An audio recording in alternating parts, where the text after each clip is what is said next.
Kalau kita merasa pernah sabar terhadap emosi kita, sekarang kita lihat sesering apa kita sabar terhadap emosi kita.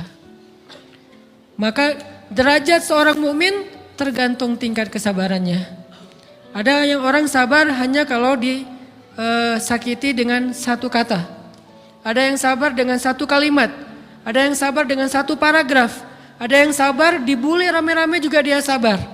Berarti lahum darajatun inda rabbihim. Orang beriman juga bertingkat-tingkat. Dan tingkatan itu tergantung tingkat kesabaran kita dalam menghadapi ujian, salah satunya ujian emosional kita, perasaan kita. Sehingga teman-teman yang dirahmati Allah SWT, salah satu program kita untuk terus mengembangkan diri, program untuk tumbuh, program untuk memperbaiki diri kita di hadapan Allah itu adalah coba kita program dalam sehari aja, terus kita nilai berapa kali kita berhasil ngelewatin ujian emosional. Bukan cuma marah, termasuk cinta, benci, tersinggung, sakit hati kayak gitu-gitu. Berapa kali kita berhasil melewati itu dalam sehari. Gak usah seminggu, sehari aja. Di jalan, sama temen, di grup WA, di IG, di Twitter, di mana gitu. Coba kita lihat berapa kali kita bisa menahan diri kita dan bersabar. Bukan berarti tidak respon ya, bukan berarti pasif. Kita bisa merespon tapi dengan cara yang elegan. Kita bisa merespon tanpa harus memperlihatkan emosional yang meledak-ledak. Bukan berarti ketika disakiti orang, dihina dan segala macam kita diam aja. Gak selalu kayak gitu. Kadang-kadang kita perlu merespon untuk mengklarifikasi, tabayun kalau kata orang-orang yang dalam ilmu fikih. Kita harus tabayun. Tapi tabayun dengan marah itu beda. Tabayun dengan mencela itu beda. Sehingga kita mencoba menahan diri berpikir, aduh capek kalau gitu. Tapi kan ini bagian dari pembelajaran. Makin terbiasa kayak gitu, terbiasa elegan, maka otomatis jadi nggak terlalu repot lagi. Kan awal-awal bersikap pengen yang bijaksana, yang elegan, yang dewasa, itu kan kadang-kadang harus diusahain ya. Karena belum mengkarakter, harus mikir dulu gimana ya sikap yang paling dewasa, gimana ya sikap yang paling bijaksana, gimana ya sikap yang paling wise, gimana ya sikap yang paling elegan, masih mikir. Tapi setelah berkali-kali kita latihan, lama-lama itu menjadi spontanitas kita. Dan kalau udah bisa kayak gitu, insya Allah kita sudah mulai meniru nih akhlak Nabi Muhammad SAW. Ini ujian perasaan banget. Kalau tadi saya ngasih contoh diselingkuhin itu sebetulnya cuman bercanda ya. Karena diselingkuhin ini pastinya bukan ujian, tapi musibah. Pengkhianatan ya, tidak ada tempat. Gimana kita ngelawan perasaan kita kalau lagi kayak gitu? Gimana kita ngelawan perasaan kita kalau lagi diuji? Gimana cara kita bersabar?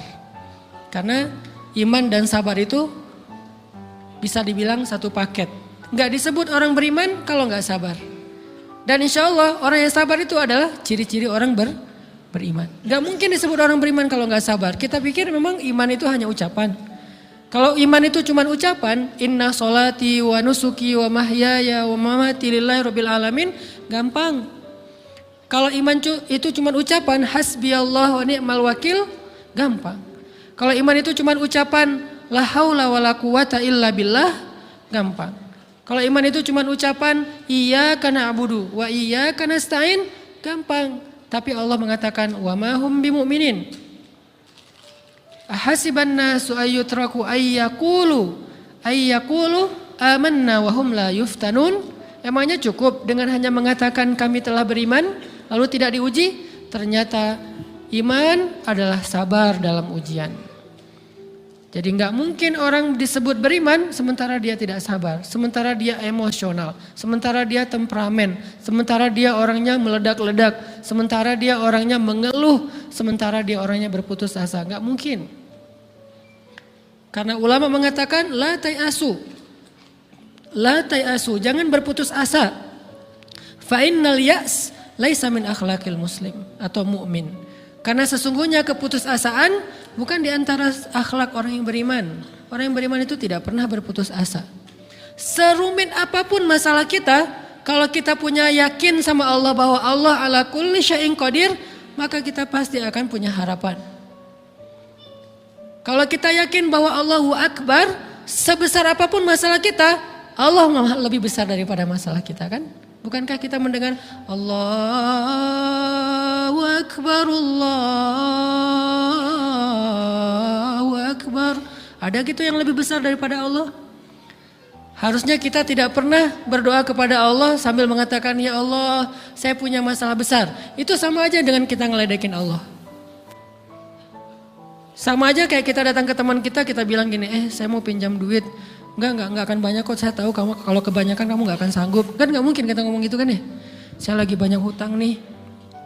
Saya mau minta tolong sama kamu, insya Allah saya gak akan minta seutuhnya. Saya tahu kamu juga kurang duitnya. Saya minta dikit-dikit aja lah. Kan gak gitu kan cara kita minta tolong. Sama aja kita doa, ya Allah saya punya masalah besar. Ngomong ke Allah punya masalah besar. Kalau kita ngomong ke manusia kayak gitu wajar. Tapi ke Allah, ya Allah saya punya masalah kecil nih. Apa? Ada hutang sedikit, berapa? 100 M. Allah kan ghaniyun, maha kaya. Jadi jangan pernah mengatakan 100 M itu besar di hadapan Allah. Kita ngeremehin Allah banget.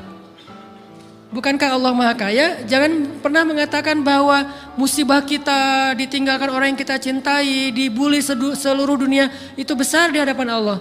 Bukankah Allah cukup buat kamu, kata kamu? Inna sholati wa nusuki wa mahyaya hasbi Allah ni'mal wakil. Jadi Allahu Akbar. Sehingga kalau kita berdoa, ya Allah saya punya sedikit masalah. Bukankah Umar pernah mengatakan, ya nafsi, idza daqat alaikid dunya, fala taquli ya Rabbi indi hammun kabir, faquli ya hammun indi rabbun kabir.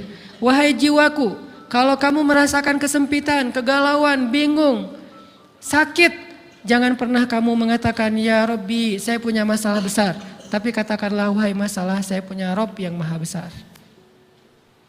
Iman dan harapan, berharap itu nggak bisa dipisahkan. Iman dan sabar itu nggak bisa dipisahkan. Iman dan berserah diri atau menyerahkan urusannya, tawakul atau kita nyebutnya tawakal, nggak bisa dipisahkan. Bagaimana kita mau menyebut diri kita mukmin sementara kita nggak sabar ketika diuji dengan perasaan? Alhamdulillah kalau kita selama ini masih bersabar dengan ujian fisik. Ujian fisik yang setiap hari kita alamin apa? Lelah, capek, pulang kerja, pulang sekolah, pulang dari kampus, ngaji. Capek kan? Belum lagi macet-macetan, belum mandi pula. Dari tadi pagi, dari semalam kurang tidur, dan segala macam. Lelah, capek, ngantuk. Kadang-kadang sampai drop kesehatan kita. Kita bisa lalui itu, gak apa-apa, capek-capek juga. Yang penting saya pengen belajar. Jalan nih jauh-jauh, ada yang dari Sumedang, ada yang dari Lembang, ada yang dari Banjaran, dari mana-mana datang pengen ngaji. Jarak jauh nggak apa-apa, macet nggak apa-apa, lelah nggak apa-apa, habis duit nggak masalah. Tapi sampai di sini kesenggol dikit aja sama teman kita, dalam ucapan mungkin, dalam ekspresi kadang-kadang kita senyumin nggak dibalas senyum, atau mungkin hal-hal sepele. Itu bikin seolah-olah amal kita yang udah habis-habisan tadi jadi berkurang sampai habis pahalanya. Ujian perasaan. Kadang-kadang datang ke sini nggak ada rasa tidak nyaman sedikit mungkin dengan teman kita atau dengan orang yang di sebelah kita. Akhirnya kita merasa tersinggung, akhirnya kayak jadi berlebih-lebihan. Di tangga, di pintu, pas keluar, di tempat wudhu, di mana. Hal sepele sebetulnya, tapi mengganggunya bukan fisik kita. Yang terganggu bukan harta kita, tapi yang terganggu perasaan kita nih. Rasa nyaman kita yang terganggu. Seolah-olah hilang semuanya. Jadi gak berarti. Ini namanya ujian teman-teman. Mudah-mudahan kita bisa istiqomah dalam masalah perasaan ini.